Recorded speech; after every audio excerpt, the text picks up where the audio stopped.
Why do you feel the need to abuse drugs and alcohol and continue to do so despite negative results? What are you running from? What are you covering up? What feelings are you escaping from? We tell ourselves every day, I'm not drinking today, only to find ourselves drunk again and filled with guilt and shame. Why is it so hard to stay sober longer than 48 hours? In this episode, we have on Jeff, who breaks down the tried and true playbook on sobriety and what has worked for him and thousands more over many years.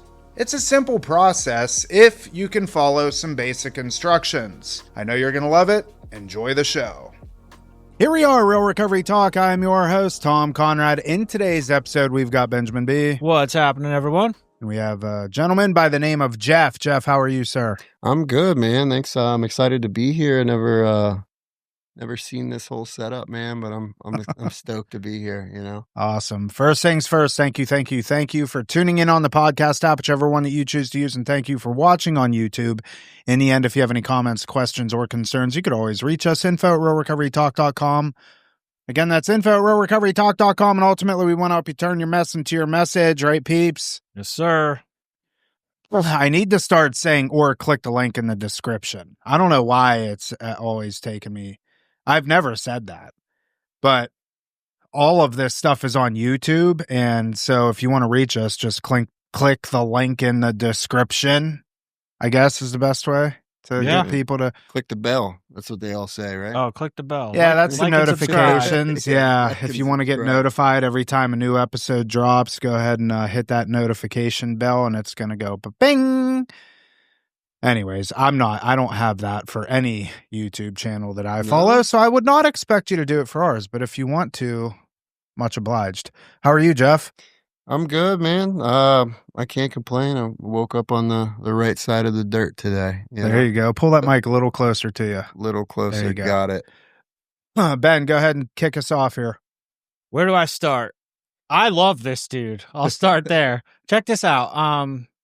Jeff works over at Reprieve, which is very similar to our center, Rock. Like, I guess the best way to explain it would be like just very family oriented, close knit. Like, dude, their staff is amazing people, and they're like a bunch of family members over there. Like, we run very much the same. And I always say this, just, you know, there's good programs out there, but like, in all honesty, if I have a family member that needs help, like, Reprieve is the place that I would want them. Let me pause you real quick. Doesn't he kind of look like Chris? I don't know, Chris, man. Or what's Yeah, Chris. Yeah, Chris. Chris and Jess. Chris. Oh, Chris Cook? Chris Cook. Oh. The owner of your dude, facility? He's going to get mad you said that, probably. I think he kind of does. I've only met Chris one time, so, you know, I just have one image of him. Damn, but I don't know. I hope he doesn't see that. Well, hey, Chris. Sorry, but it's the truth. No, it's probably just the beards, man. I got like the Abe Lincoln thing going on, you know. Looks good. It does look good. Yeah, it looks good. Your do is unique. Yeah, the mullet, man. Chris actually asked me to maybe trim it or cut it. Jess was kind of getting on me, and I was like, dude, honestly, the mullet's taken on a character of its own now, and I don't think I can cut it. So I'm gonna back you on that. Yeah. So, Chris, Jess, if you're listening, the mullet is like well known out there. It's yeah, Chris, and if you don't want to look like Jeff, you better let him keep growing his mullet. My point. Right? Well, and they said, you know, maybe something more professional. It is professional in the front. Yeah. But we party in the back. So I think I'm going to keep it.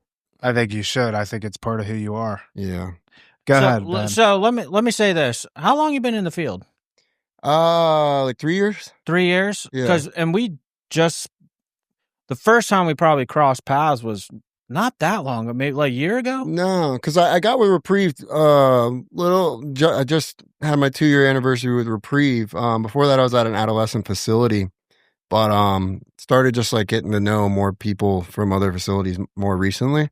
Yeah, so that's probably why. But I had known who you were from like meetings and stuff, and from Rock, because I've always heard good things about Rock, and I know like abstinent based 12-step recovery, all that stuff. And very similarly, like, you know, before the podcast started, I was talking about like when I look at a facility, the way I judge it is like, would I send my family member there? You know, and I was sharing with Ben how I had a situation recently with a family member where I was like, I wanted to get him down here to rock, obviously, because he can't come to Reprieve with I mean, I guess he could, but it's kind of a conflict of interest. Sure. So yeah, that's usually how I judge it. But I've always known about you guys and love the work you guys do over here. So got a lot of love for rock. I think all of us do over at Reprieve. So well, it's mutual for sure. Definitely Reprieve, mutual. yeah. And I'll say this: this is where I was kind of going with this. So we had just met each other. Well, I would guesstimate a year ago. Probably. Yeah, somewhere around there. But in particular, probably maybe around 8-9 months ago, I'd been before. It was never a regular thing for me. But there's a Monday night meeting. It's a big book study, and I showed up there, and like Jeff and I had met at that point, right? But I'm gonna be straight up, like, and this is me. I try not to judge, but I see him at that meeting, and it's literally like a legit line by line big book study. Right. Like where it's at, dude. And like you said earlier, I try not to be self-righteous about it, but I can't help it, dude. I'm just such a believer in the what's it saying, what's it not saying, like you said. But as soon as I saw him at that meeting, you ended up sharing at that meeting, dude. I was like, okay, all right, like this is the man. It like, bro, like in that it only takes me a second to pick up on, like, because just to call it what it is. Again, I'm not trying to be judgmental, but there's people that speak like recovery poetry, one day at a time. Right, man. I'm the same way. Where like I know when somebody's speaking my language, like like I love the slogan "one day at a time." It serves its purpose, but like the reason I like came into the rooms and recoveries, like I wanted freedom from this thing. We talk about like freedom from the bondage of self. I can go to detox and get sober, but how do I stay that way and stay comfortable that way is the whole, the whole thing. Dive into that a little bit more. Anybody can go to detox and get sober.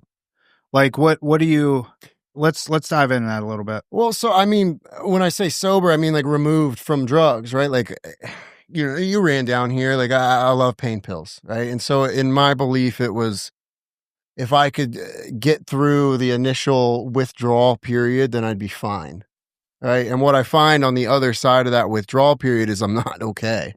Like I'm far from okay. I find myself worse than when I was high, like emotionally, mentally, spiritually, whatever you want to call it. Hey, Real Recovery Talk family, based on you watching this podcast, I'm going to go ahead and assume that you have somebody in your life that struggles with addiction and or alcoholism. Now, because of that, you're always frustrated, angry, upset, sad, a lot of emotions, and I get it. I understand. I want to invite you into our free webinar, 5 mistakes that just about every family makes when it comes to addiction. This webinar is 100% completely free via Zoom, hosted by myself. At the end of this webinar, you're going to have a lot more clarity around your situation and a much more clear path moving forward in the things that you should do and shouldn't do. We're covering a lot in this absolutely free webinar. Now, if any of this sounds intriguing to you, please go ahead, click the link in the description, sign up, and I'll see you on the next webinar. Now, let's get back to the conversation.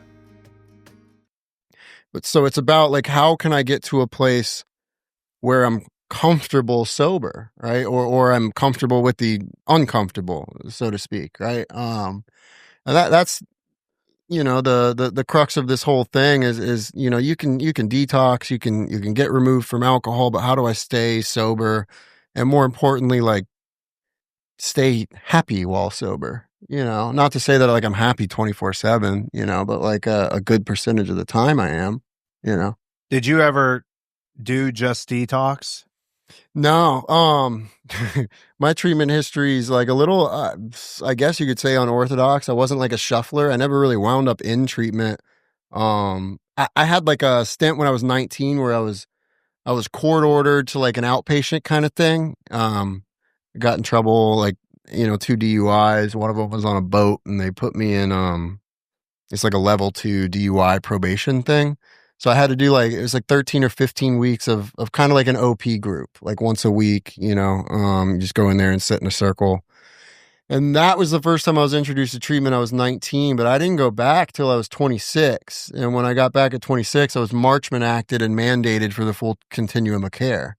So it was, I pretty much detoxed in, the psych ward.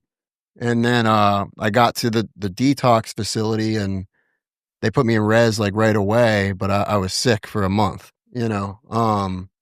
So I never had any experience with just going to detox and getting out. I'd been like hospitalized for seizures and stuff and got out sober and, overdose and then rip the IV out, leave AMA.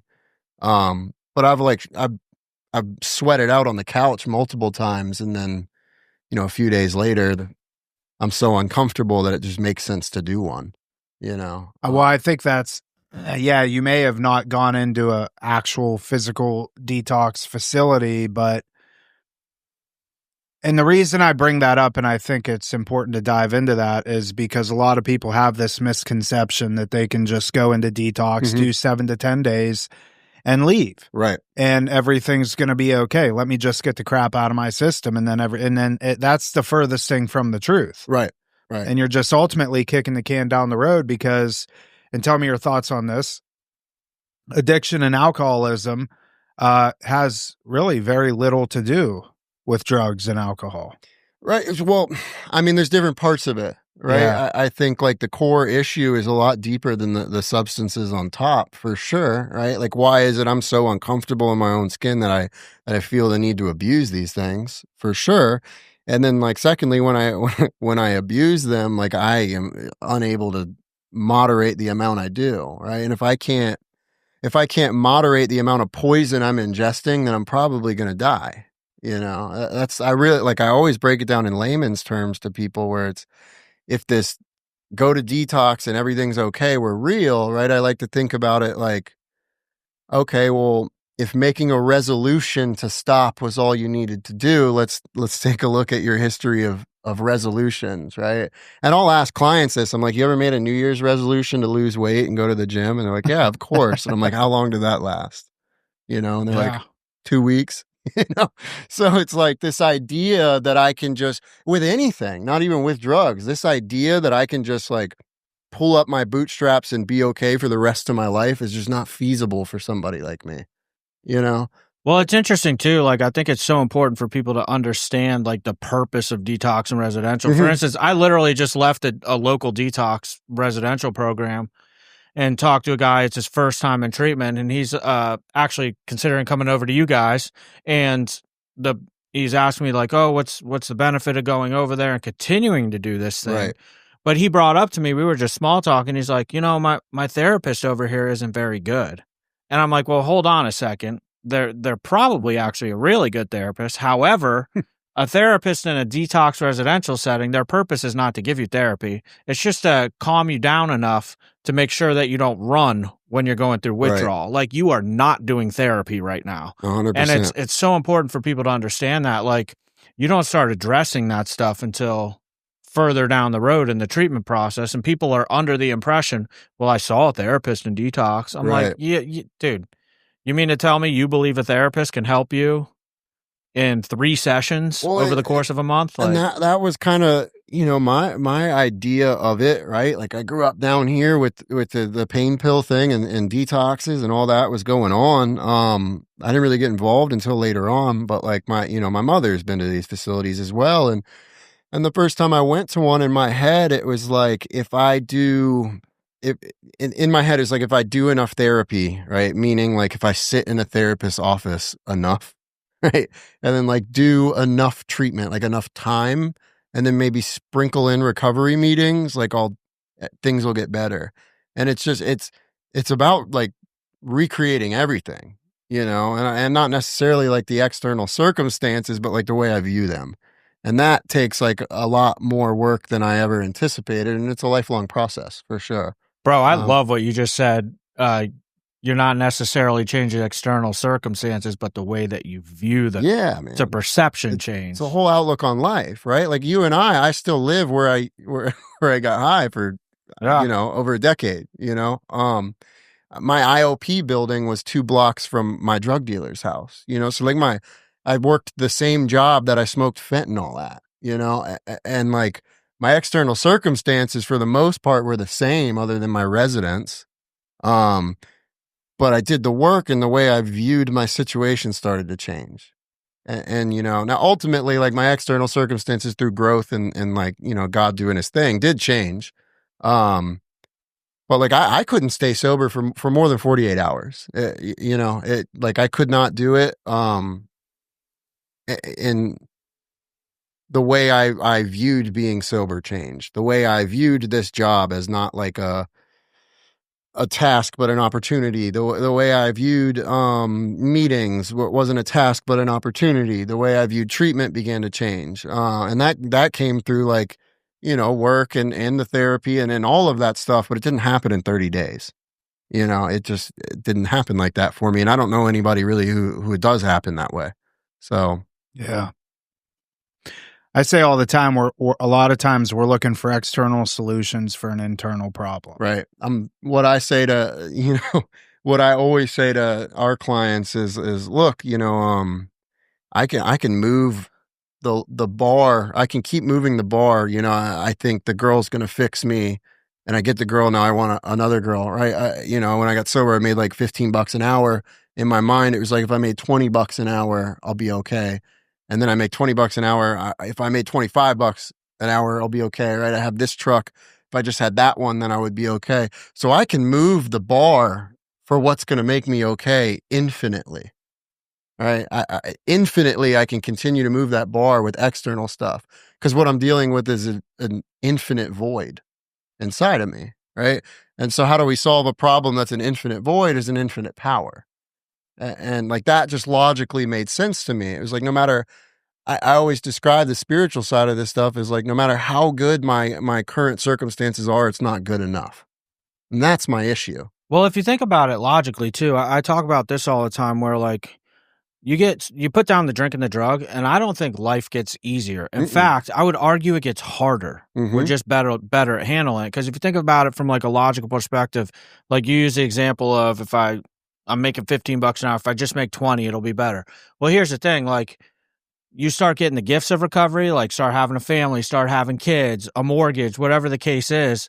Like, yeah, you started making more money, but now you have more responsibility. Right. Like, oh crap, now there's a kid to feed. Like, you know what I mean? Yeah, dude. So like, it's if you're chasing that, it's never going to be enough, Right. because as the longer you're sober, the more responsibility you have, and so 100%. so you have to figure out how to not chase your tail and be good internally, because the fact of the matter is you're always going to be chasing external Right. to make yourself more comfortable. And the thing that I always try to explain to people is like, that's not necessarily like just a trait of an addict. It's very much like the human condition. I think people like us take it to the extreme, right? But I'm not the exception in that, like, I need more and more and more. That's very much like the human condition. You see people with millions or billions of dollars who commit suicide, and it's like, why?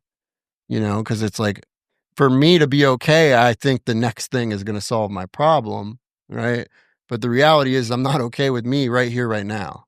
And like, that was something that took me a while to wrap my head around. That, like, and once you see it, though, you can't unsee it. You know what I mean? What we would call like the awakening, right? Like, once I'm aware of this, it changes the game. It's like, oh, When was that for you?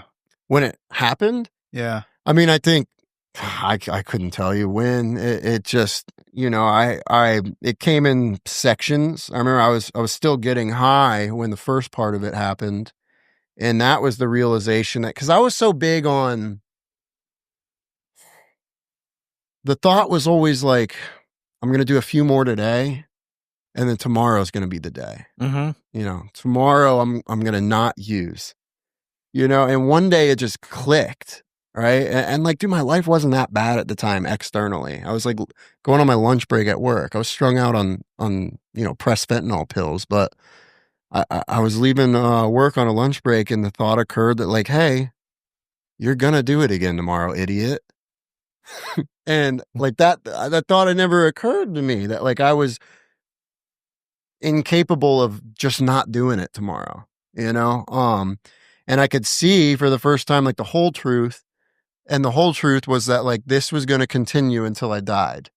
You know, my experience shows like it doesn't stop until I'm fucking stopped, you know, and eventually what's going to stop me is going to be death. So in that moment, right, it was the beginning of in essence what we call a spiritual experience, and it was the realization that I came to believe, right, and I'm quoting, I came to believe in the hopelessness and futility of my life as I had been living it, you know. So in layman's terms, like I came to believe in the meaninglessness of this addiction thing, and like the loss of control and all of that stuff. And simultaneously, I came to believe that like maybe those recovery people were right. You know, maybe I do need a power greater than myself. Because you had some exposure to recovery people, I suppose. Yeah. So I had been, I'd been court ordered to treatment, and it was like a 12-step, like hardcore 12-step. And like, dude, I could quote the book, but I couldn't stop getting high. I could quote the book though, and, I've met a lot of guys like that. From your perspective, since you touched on that, like what is that? Bro, I know guys like quote that book front and back, but can't put the crack pipe down. Self-knowledge, man. It's like the stupid cliches you hear that like a sick mind can't fix a sick mind, I can't outthink a thinking problem, and like I love to think, bro, and I can't think my way out of it. It's only through action, doing something fucking different. And that started with picking up the phone and being like, all right, like I need to be separated first and foremost, hence the detox, right? Because I couldn't put more than I could get through like acute withdrawal, and that was it. It wouldn't be like it wouldn't be my bones feeling like they're poking out of my skin and like feeling like I'm gonna vomit and all that. That would make me fold. I would get through that, and then it would be the like my feet are a little sweaty and I'm sad at work. I should just do one. And like that was so mind blowing to me, Or like, did you ever have the thought like, well, I got through it, I can get through it again? 100%. That wasn't that bad. The other thought would always be, well, now I'm no longer physically dependent. If I do one, I won't need to do more tomorrow. Right.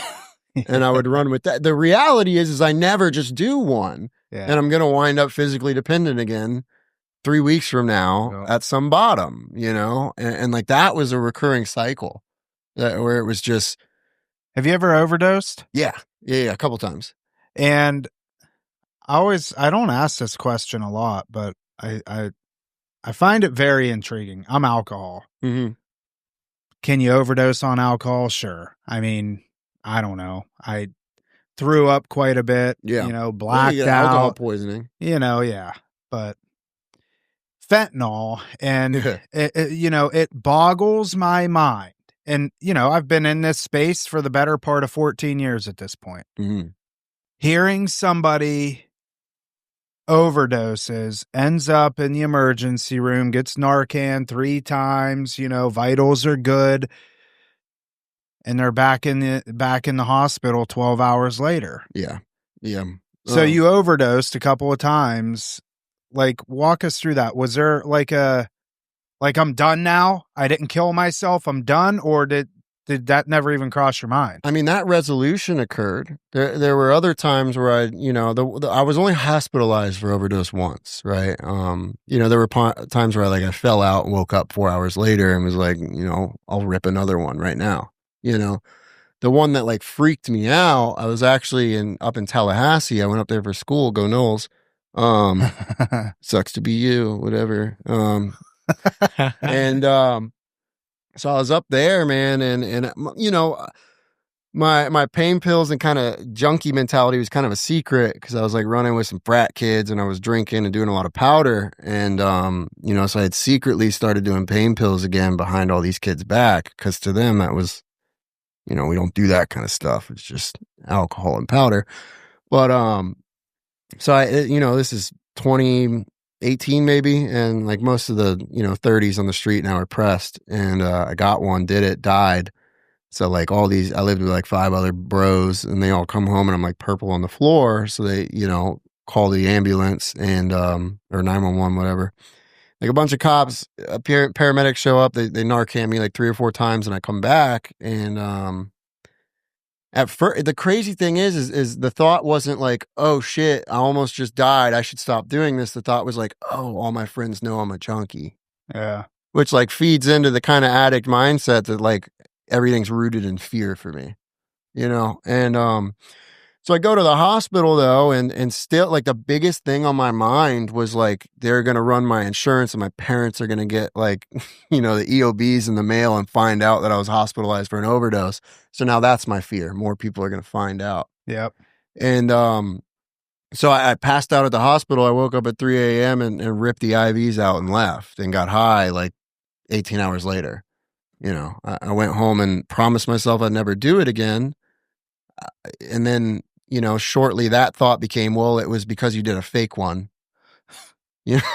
So just do the real ones, And so Makes it's sense. it, like logically that makes sense. Like, yeah, you did die because it was a fake one, but it's like, what, like, What's saying that you're not going to get a fake one now? well, yeah, that, and like, even if I do the real ones, I still lose control. I'm just going to do more of the fucking real ones until I die. So it's like the whole addiction and substance use problem in my mind was always circumstantial, and like recovery in the rooms taught me that like, hey, it's not the circumstance that led to this catastrophic thing happening. It's when you picked up the first one that triggered that series of events, and like that was something that was so hard for me to wrap my head around, because it was like I drink and party and do powder and pills for like 3 weeks and everything's fine. I'm having a good time. Maybe I meet a girl, things are good. And then I have a seizure and I'm hospitalized. And it's like, well, it's because you waited till 1 p.m. to start drinking instead of 10 a.m. That's why it happened. And it's like, no, dumb. It happened because you started binging drugs and alcohol 3 weeks ago. But like, I can't see that. And that's why it's like the whole thing centers up here. Like, yeah, it's an issue that I can't moderate my usage, but I'm convinced up here that I can. Yeah. And with those two things, I'm condemned, to keep doing it until I die. That's why reprieve's called reprieve, right? It's a suspension of a punishment, usually someone condemned for death, I always wondered where they got their name from. Mm-hmm. Yeah. So like a stay of execution. Yeah. Like a reprieve back in the day would be like if you were condemned to hang by the neck, the little king comes out and goes, I grant you a reprieve, and they're like, so their so you punishment don't get hung. Is postponed, So in my belief, if I pick back up, I am still condemned. You are. Right. So have you ever in the almost 4 years you've been clean, have you ever been tested? Yeah. It's funny you bring that up. I was living in a halfway house. All right. So mind you, I had this same truck that I drove when I was getting high, and dude, I had lost like stuff in this thing and manically searched through it, like cut up the rugs looking for stuff. Like I had searched this thing head to toe. Like cut your rugs? Yeah, I cut the rug of like the floor. Thinking that it went through? Yeah, I thought it went in the little passage on the side of the seat, and like I was convinced there were pills down there, man. And so I like cut the rugs out, couldn't find it. This is probably, I don't know, a year and a half later, 2 years later, and I'm in a halfway house. And I forget why, but I pulled my seat forward and there was a blue Roxy 30 just sitting there on the floor, not even under the carpet. It came out when you turned the corner. Yeah, dude. Out. And I'm sitting there. Peekaboo. And I pick it up, and it was a real one. It wasn't even a fake one. And I was just like, it almost crumbled in my hand. And I was like, I was with a sponsee too. Oh, man. Yeah, this kid's like 3 weeks sober. I'm standing there. I'm probably a year sober at the time. How do you explain that one? I was just like, dude, I couldn't explain it, And he was like, he liked opiates too. He's like, what are you going to do? I was like, what do you mean? What am I going to do? But in my mind, I was like, just once. Yeah. Because I hadn't seen one in person in so long. So it was like, I didn't know what I would do in that situation, but I was like, what did you do? I crushed it on the ground and like stomped it out with my shoe into the dirt. But I can't. I'll be honest. I regretted it. Like it hurt my soul to do that. Yeah. Even like a year later. Because like finding real ones nowadays is like a come up. And I was like, ooh, it What do you think that did for your sponsee seeing that? hopefully helped him. Yeah. What I hope it didn't do is give him the illusion that we have some sort of power over this thing. Oh. Because I've had that where I'm working with guys and they call me like, I'm so proud of myself. I found crack in my car and I threw it out the window. And I'm like, that's awesome, bro. I'm proud of you, but you're still powerless. Yeah. Because I can make the decision to not use, and then all of a sudden I start to think like I've regained the power of choice. And in my belief, it's just not, I have grace, not choice. I'm on borrowed time. That's the way I look at it. I mean, there's a lot there just in the sense of like, I remember living in Halfway and there was these small group of guys, and this was 2010, 11. Right. And they would always go down to Clematis and make sure they're back by curfew. And they would always ask me to go. Mm-hmm. And I forget where, a couple of the clubs down there on Clematis Street. And I never went because I just knew, like, it's that saying, you hang out in a barbershop long enough, you're going to get a haircut. Right. But it happens far too often. I love that you said that. How did you word that again? I hope it didn't give him the thought that we have power over this. Yeah, I hope it didn't give him the illusion of power. Because if it gives you that illusion, eventually you'll think that you regain the power of choice. Yeah. Like you defeated that thought and that temptation and that opportunity. Like you pushed it away.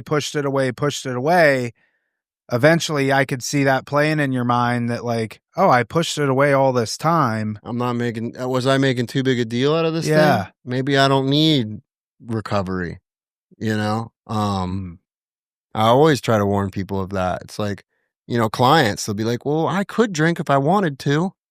You guys take us to the grocery store all the time. We have freedom to go to the corner store. And I'm like, yeah, I realize that. But like, if you think you're going to stay sober on the rest of your life, relying on choice, it's like what we talked about the first time or at the beginning of the podcast, right? It's like, how many times have I made a resolution to do something and it lasts 2 weeks? I might have the power in that moment, but at certain times, dude, I'm convinced that it's a good idea. Some trivial reason. Yeah. Right. Let's dive into the spirituality aspect of it. We were talking about it a little bit prior to pressing record. How's your spirituality played an effect on you?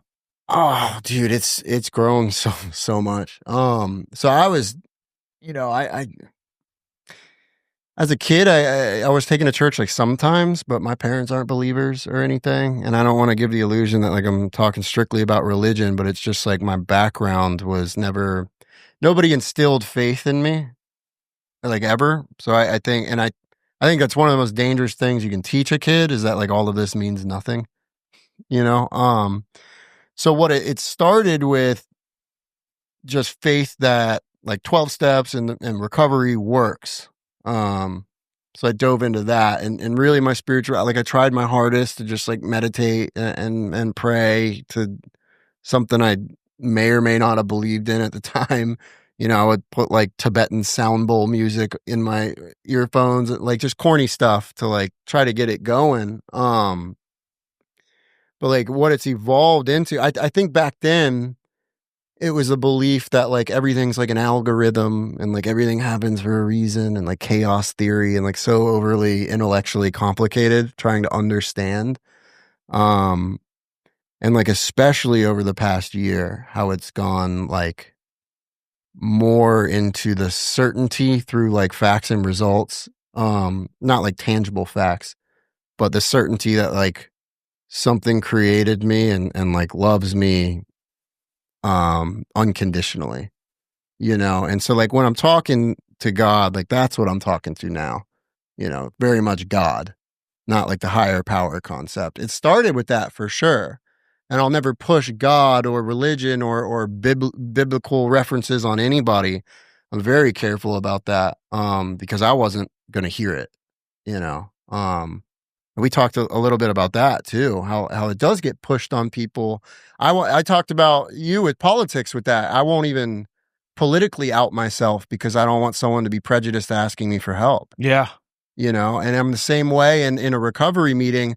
I won't mention any sort of defined God or higher power because that sick dope fiend atheist kid is not going to ask me for help if I run around talking about Jesus, because I wouldn't have. And like if somebody's a hardcore Democrat and they're talking about liberal stuff online, do you think the hardcore conservative drug addict is going to ask them for help? No. Right? Like my main purpose is to be useful and I have to have a respect for other people's opinions. Now in my personal life, I'm very convicted in my beliefs for sure. But like I'm not going to run around flaunting that because it puts me in a position where I'm not useful. That's just me. I don't know if anybody else. I just take it from the book. That was very well said, dude. Yeah. Because I'm of the same camp. Mhm. Like, just to kind of throw it out there in context, there's some major political stuff going on Right. now. And I'll just throw it out there. In particular, the Charlie Kirk thing Right. just happened a couple weeks ago. Right.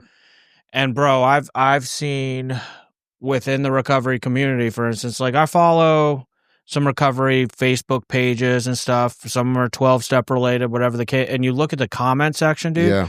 and brothers and sisters that sit right next to each other in a meeting are at each other's throats. Yeah. But My dude, point. I like stay out of it, man. And but like that's exactly it. Like how many people are not going to approach me now, Right. etc. Well, and I've seen the same thing. It's we talked about that too. People who can quote the book, which I can, right? And I don't say that as like some moral hilltop. I've just read it 100 times, but more than 100. But the reality is you got people who run around like quoting the literature of recovery, right? And it tells us to take a kindly and tolerant view so we can be in a position to be more useful. And I see those same people turning around on the internet and posting their political beliefs or ideas with such conviction that it causes chaos and controversy, which is like the opposite of what we're taught to do, and then now all of a sudden I'm not useful to half the population. Yeah. And it's just, one, I don't think it's very professional, but two, like morally, like, look, we're all children of God if you believe in that kind of thing. And it's like, I may harshly disagree with you politically, Mhm. but I'll still try to help you get sober. Yeah. And that's just where I'm at with it, dude, is I want to be in a position to be useful. I had a conversation with somebody a while back and she needed help and wanted help, but wouldn't come to Florida. Yeah. Would not come to Oh, I Florida remember that. Because we're red now? because Yeah. it's a red state. And I'm Yeah. like, wow, I can't even believe that we've gotten to this point. Yeah. And it was really heartbreaking. And like, I firmly, to my core, believe we could have helped her. Yeah. And for whatever reason, that political divide. So I agree with you 100%. I think that, I remember, and I don't know if you remember this or not, Ben, this probably, I was living in my old house because I remember where I was during this conversation. I was at my Wednesday night meeting and this guy just wouldn't shut up. And he's one of the guys that can quote the book cover to cover and will argue and argue and argue. If it's not from the book, it's not true, blah, blah. And I'm the furthest thing from that. I can't quote the book. I can quote like certain things because I've heard it hundreds of times at Right. meetings, but that's it. And he got me so irritated, and I can't remember the context of the conversation, but I remember calling Ben and processing this through. And Ben, you said something that I can't remember how you said it, but your only job is to put their hand in the hand of God's or something, Right. And leave it there. and leave it there. A sponsor's job is to put their sponsee's hand in the hand of God's and leave Right. it there. I say something very similarly, where it's like my only job is to outline the problem as we see it and then lay out the solution, which is to put your hand in God's. Yeah. Right. Yeah, and I think that it has gotten to a point in society today that there's so many different competing beliefs, there's so many different competing just thought processes with things, even just on recovery, like smart recovery, celebrate recovery, 12-step based, Nar-Anon, Al-Anon, da da da da da da da da da. And it's like we really have a tall order to be able to help as many people as we possibly can. And so being as non-confrontational, I think, is one of the best ways. Right. There's a line in the big, I think it's in the TED step, where it says that we have to become more useful and effective. And like, for instance, you just brought up the leave your hand in the hand of what is it? Now I'm screwed. Leave their hand in the hand So of God. put their hand in The hand of God's God's hand and leave it there. And leave it there. But even something like that, like I truly believe that. However, I won't lead with that if I don't think it's the right person for me to say that to. Yeah. Right. Yeah. Like I if someone wants nothing to do with the God spiritual side of this thing, yeah, I'll talk to you about the problem and then we'll go from there. Like, so you have to be very selective. You can't just, have one tool in the toolbox when it Right. comes to helping people, dude. You have to be able to navigate that. Like, Well, and it promises us that we'll intuitively know how to handle situations. And oh, it's that's like, brilliant. Yeah. Like my sponsor always told me, like, use your discretion. If this person can quote the book, then we don't need to spend very long talking about what it means to be a drug addict. He already knows. What didn't you do last time? Sorry, I didn't mean to cut you off. No, you're good. You're good.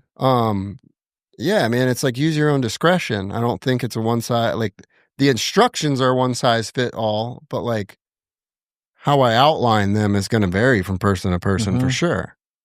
Some people are more receptive to the word God, especially in like a clinical setting. I don't do 12-step work at work, but like I kind of introduce them to it, and I don't use the word God. I say, like, do you have any purpose or direction in your life? I do the same, dude. Because it's like, we can cuss on here, right? Yeah. It's like, I don't know about you, but like most guys in treatment that I'm sitting down with, the only purpose or direction in their life is money and women. I was gonna get more crude, but save the audience. But like realistically, like and I'll ask them, like, where are you at with faith? And they'll be like, whatever. I don't. And I'm like, okay, why do you do the things you do? That's what you worship. Without knowing it, it's like, what is occupying your mind all day? That's what you're worshiping. Yeah, we all worship something. Yeah. Oh man, all that's so deep, bro. I could go like a million directions with everything. Just Well, it makes you think too, because even at years sober, it's like, damn, what am I worshiping today? And I'll say this too, dude. And I've shared this before, for instance. Just my experience with sponsees. This isn't a black and white. This is my experience.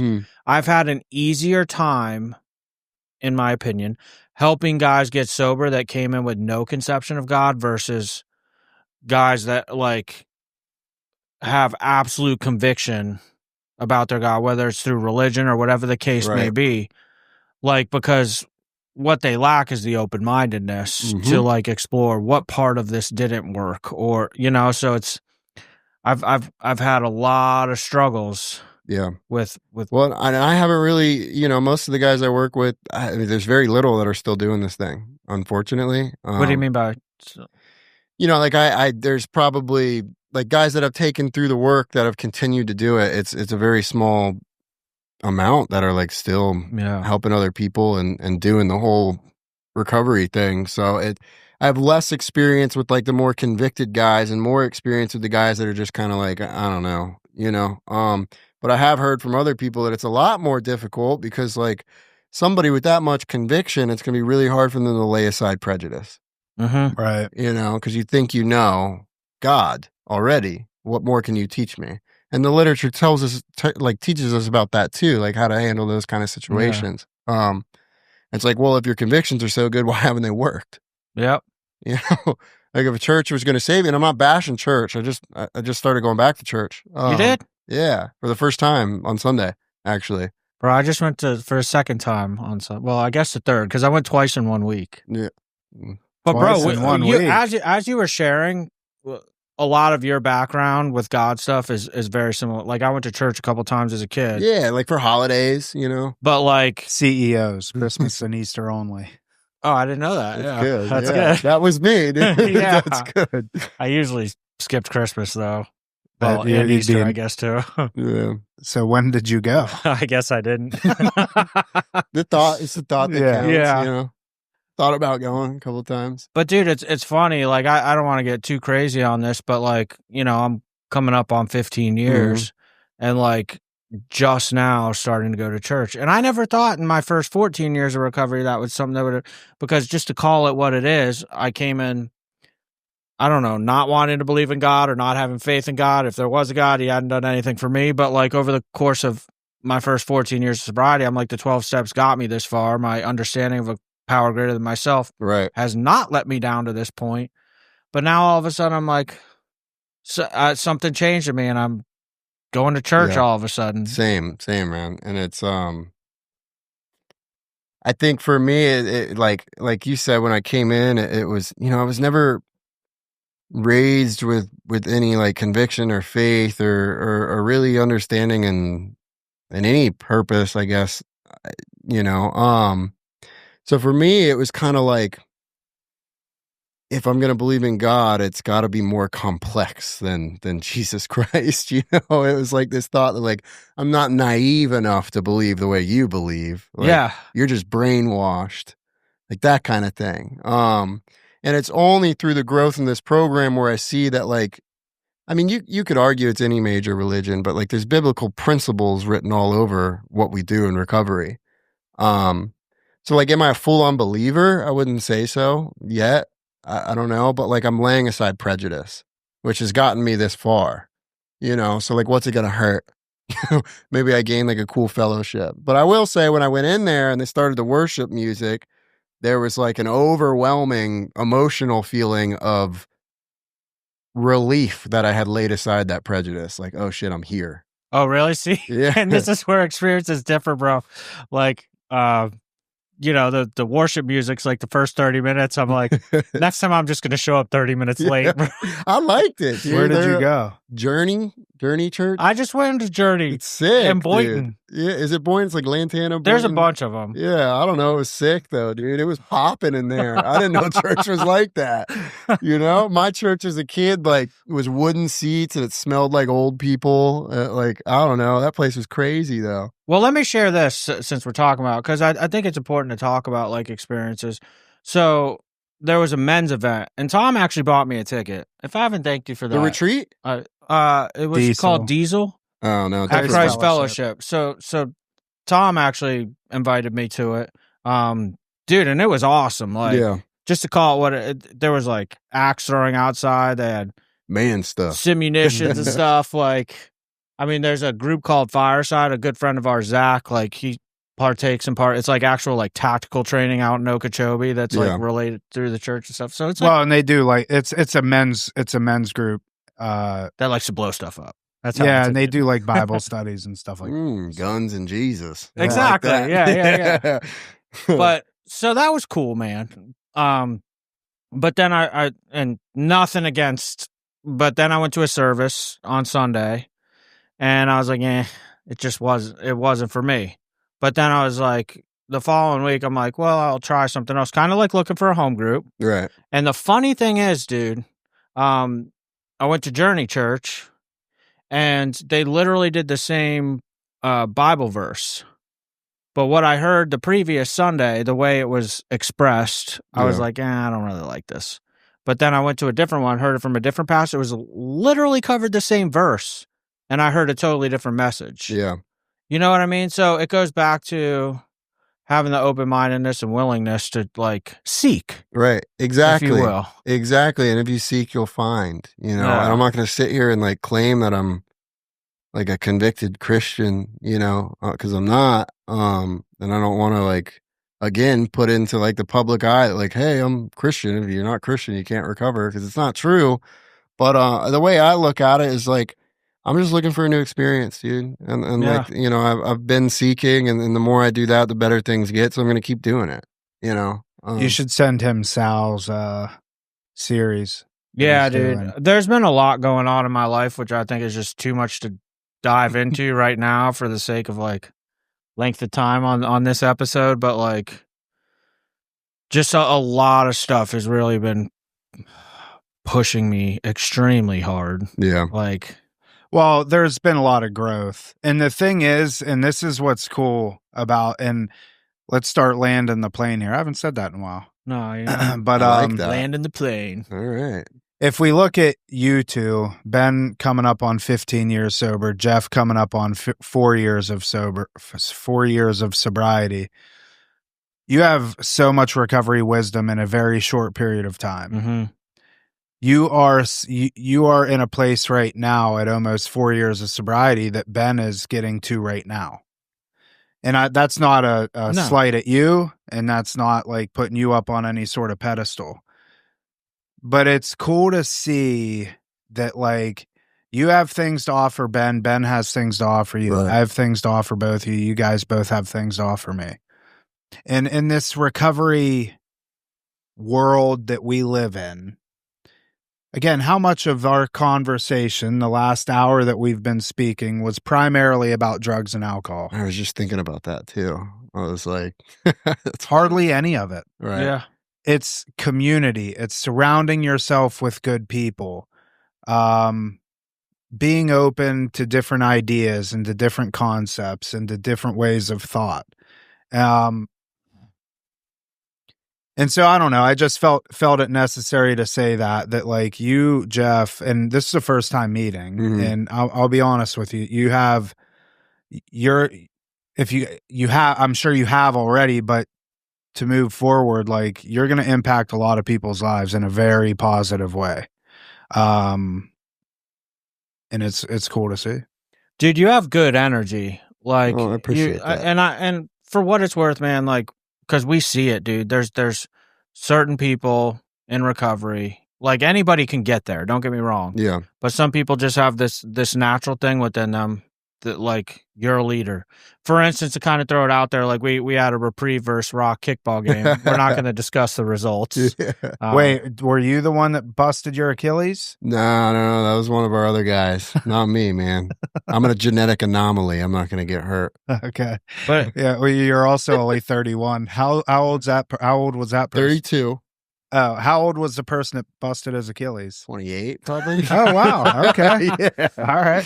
Yeah, I don't know how that happened, dude. It was anyway. Anyways, go ahead. point is, it's like, dude, this thing has to be attractive. And like, I noticed being out there, dude, like how many of the clients like looked up to you, and not just like because you're in charge out there, but Right. like because they genuinely see someone that they want to be like. Yeah. And, dude, and I'm glad you say that, right? Because that's like,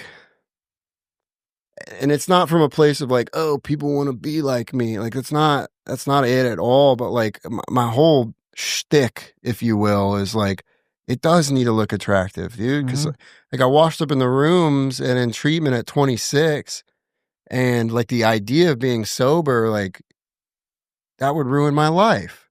You know, like Yeah. and what I saw, and I'm so grateful for this, dude. And I'm certain this is why I didn't have to go to 40 treatment centers, is because what I was introduced to was a recovery community of people that were like somewhat my age, right? They were having fun. They had friends, right? They looked like relatively cool people that I would probably associate with, you know, and something about them was just like, damn, I want to be like that, right? And it's what you hear in the rooms of like, I want what he has, you know? That's what I wanted, was like love and acceptance and like a community and like all that shit. And I sought that in the drug culture for 15 years. Yeah. you know? And so it's like, especially these young guys, dude, that wash up, like the kids that are in their early 20s. I'm like, bro, like you don't understand what's available to you if you get out of your fucking shell, get out of your own way. I'm like, you know, they got young people conferences. They got like these giant home groups full of, like, for me, it was as simple as like, I know AA works and there's pretty girls there, so I'm going to go. Yeah. You know? Yeah. Dude, you're literally, we're the same person. Yeah. In that It's like, sense. it wasn't like a, you know, it wasn't like virtue. You know, I wasn't like, oh, I need the Lord in my life so I can be a better person. Like, it was the furthest thing from it. Yeah. Like, drugs are ruining my life. I need a way to not do them and have fun. Yeah. And I saw young people and pretty girls in 12-step recovery, and I knew how vibrant the community was down here, and that was really appealing to me. And you did it where you grew up. Yeah. And that's pretty amazing, dude. I'm a transplant. I'm from Western Pennsylvania. As, you know, most people are down here. But yeah. That is pretty amazing. And you mentioned earlier, you and I both grew up here. It was a little different for me, though, because when I was 23, I think I was 23, I moved up to Minnesota for 4 years. I remember you talking about this. And when I came back is when I got sober. But being gone that 4 years made this new again. Yeah. And over the course of 4 years, dude, the Jupiter developed like crazy. So similar experience, right? Yeah. My pain pill habit got real bad. My moral and philosophical conviction was like, I'll get out of the drug culture and go to college. So I went to Tallahassee for 4 years. And when I came back, it was very different, right? But the addiction had taken over by then. So I went another 2 years before I got sober, 3 years. But yeah, it was the last 2-3 years I was here was very isolated. I wasn't like a part of the Jupiter scene or the West Palm scene anymore. So when I got sober, I recreated everything. You know, it's not like I'm hanging out with kids I grew up doing dope with anymore. So did you graduate college? Yeah. Nice. Good. Yeah, dude. I picked a degree where you could have the lowest GPA possible, and then I drank 6 days a week. And what was your degree in? Criminology. Okay. Nice. Yeah. All right. So like the whole University of Miami. Yeah. So criminology and then a minor in psych. So the entirety I was there, I studied my criminal patterns and I diagnosed myself. What'd you diagnose yourself with? I had a drug addiction and depression. Well, hey, and all this stuff. It's the only disease that we have that has to be self-diagnosed. Right? That's right. So, I mean, I remember sitting in courses and them talking about like addiction and depression and ADHD and all these things. And I was, you know, like, a little uncomfortable. I'm like, bro, that's literally how I ended up in school for addictions. Because I was working for a moving company for 2 years. Mm-hmm. And like, just for whatever reason, I'm like, maybe I should go to college. Like, what am I going to go for? I'm like, I know a lot about drugs. Like, and literally, I remember sitting in one of our, and that's where Tom and I met. We've gone over it a ton on the podcast. We had our first class ever together. But I just remember sitting in class and like, there's this girl, she's like, she raised her hand. She's like, so cocaine goes in your nose? And I'm just like looking over like, oh my God, dude. Yeah. It's not the only place it goes. Yeah. Like, but point is like, I didn't even have to study. Yeah. Like, I mean, some of it, don't get me wrong, when we got into like pharmacology and stuff like that. Right. Bro, it is like, it was a freebie. It's just like the little tests you have to do to work in treatment. I'm like, oh, I know all these answers. Yeah. You know, like I'm about to start taking the CEUs to get my CAP. Nice. Yeah, oh, really? My degree is actually compatible with. Oh, all right. Yeah, and I have all the hours, so it's like I just need to take the CEUs and like contact FSU, and you know, then I can run groups. Yeah, we both have our CAC. Yeah, so I mean, so the criminal justice is compatible, so I got to like talk to them about criminology, which honestly seems more compatible. But anyway, I'm getting off track. So that's my next venture, which I never thought I would do any type of school again, dude. I hate school. Like, I was not good at school. Bro, it's different when you're sober. Right. Like, I went from, I got put in the psych ward a few times, and I didn't medically withdraw from those classes, so I got zeros, you know? Yeah. But bro, going back sober, I ended up with, like, I had to bring my GPA up, but like, I had a 4.0 going back sober for the rest of the time. Like, I disagree. I went sober. And and I didn't complete sober because what do you mean? You were sober when you No, I went. That's what I'm saying. We met at Palm Beach State. Oh, I thought you meant you didn't complete sober. Are you saying you didn't complete? Oh, I didn't complete school. Oh, okay. Yeah, Ben actually went through. It's funny. Ben and I both ended up at the finish line. Mhm. I just ended up there a lot quicker than Ben did because I found a bunch of loopholes to get my CAC, and Ben like went the slow track. That's Tom for you, dude. He finds a shortcut to everything. Yeah. Like, but he ends up in the same damn place, and I'm just like, dude, why I do I do all respect this it, work? dude. Well, my It's a issue with gift. school, is that I love school in the sense, or I love education. I love learning if it's something that I enjoy. And you just can't get me to buy into, I need to go and take all this preliminary bullshit algebra, statistics, and English and all that stuff. Like, I know how to carry, I know how to speak, I know how to do add and subtract, and like, teach me something that I want to actually learn. Yeah. So I don't know. That was my thing. And I didn't care about, even though the addiction courses and stuff, like they weren't like super fun, I'm just like, I don't even know why. Well, I had I'm an here. interest in them, so I enjoyed them. Well, I think it's different too. If you're not like, if I were to go back to school, I wouldn't be, I'd go to, if I could get in, would do like master's courses, So then you're like studying what you care about rather than these, what are they called? I don't understand that, dude. Not to get crazy on it, but like, what is the point if you take English Lit in high school to literally take the same thing? I think it's like a college? Competency thing and probably a money grab. It's a money grab. Yeah, I think it's a. I took statistics in high school. Now we'll go down the Charlie Kirk route. I know. Yeah. College is a scam, that whole Well, thing. I think YouTube, this whole podcast, everything, you walked in here and you're like, holy cow, yeah, who did all this, blah, blah, blah. Dude, I started off in my closet with one microphone, had no clue what I was doing.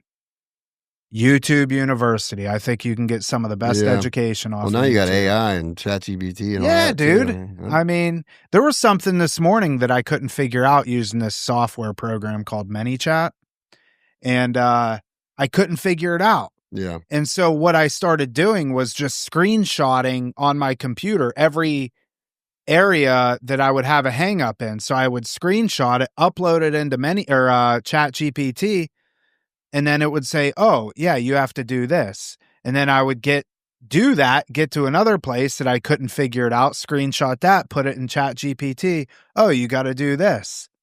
Like, literally did the whole thing for me. Yeah. It's so crazy. Well, the thing is the way that technology's advancing so quickly, because it's like advancing exponentially. The more technology there is, the faster it advances. Like, they were, I saw a thing recently, an article I was looking at where they basically, a few years ago, they're like, if you go to school for computer programming, you're going to end up at Silicon Valley and this, that, the other, and have a great career. Well, now AI is doing all the programming. So like you literally, so like the schooling can't even keep up with the rate of change in technology at this point. That was one of Charlie Kirk's biggest things. Like, the vast majority of you, AI is going to be doing your work. I think it makes sense to me now. You know what's even crazier is all this new technology and still no solution for drug addiction. Yeah, I know. That's the old, if they come out with a pill to cure addiction, I wonder what 2 will do. Yeah. All right. Well, I'd be remiss if I didn't ask about your alter ego. Herf Jones. Herf Jones. Damn. We're going to wrap it up with this. The audience knows about Herf Jones. So here's the full backstory, right? So Herf Jones, first of all, is my alter ego. He's a news reporter, news anchor, more sports than anything, but he covers the Reprieve Recovery Fantasy Football League. So when it's a funny story, when I put on the velvet blazer, now the source of where this blazer come from is the funniest part, because I was in a dope house one day and I was like serving people some stuff, and I was wearing a bomber jacket, like a NASCAR one. And one of the kids I was serving was like, man, that's a really nice jacket. And then I looked over and I saw this burgundy velvet blazer, and I was like, I'll trade you. And so I got that burgundy velvet blazer and I've had it ever since. Right. So now when I put the blazer on, I turn into Herf Jones. Right? That's the whole thing. What, dude?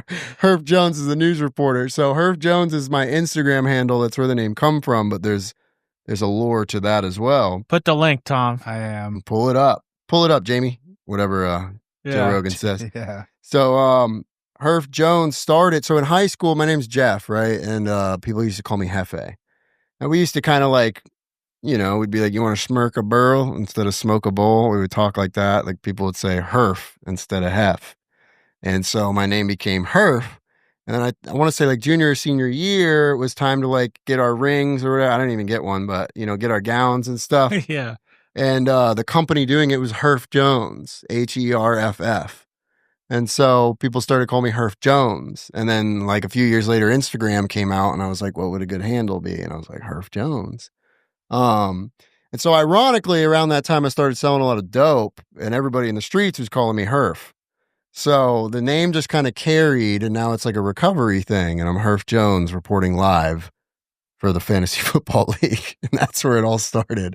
Wow. He does a good character, though, bro. Dude. I just followed you. Make sure you follow me back. Oh, will do, man. Is that your actual Instagram or is that? Yeah. Okay. But so the Reprieve TikTok and the Reprieve Instagram will post like the updates. And I mean, like the whole thing, it's just meant like it's a gag. It's to be funny. It's, to humanize the staff. It's that kind of thing. And, we have a lot of fun making it. So Reprieve's TikTok is funny, dude. I don't have a TikTok, but I see it on Instagram. Shout out to Majesta. She does the TikTok. She's one of our case managers. Also a Reprieve alumni.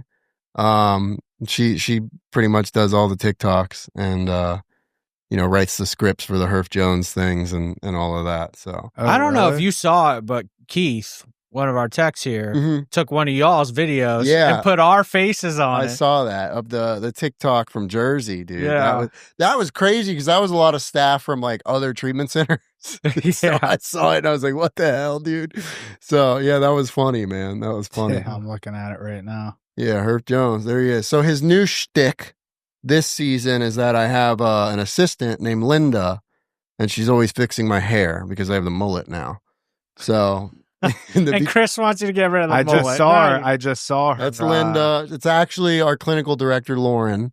But she's Linda in the Herf Jones videos. That's her ego. So last thing I want to ask you, you said something that sparked my interest. You were in a dope house serving people. What does that mean? Yeah. So like, it was like this kid that I grew up with, he sold Coke and other stuff, but I was bringing him like ounces of Coke to sell.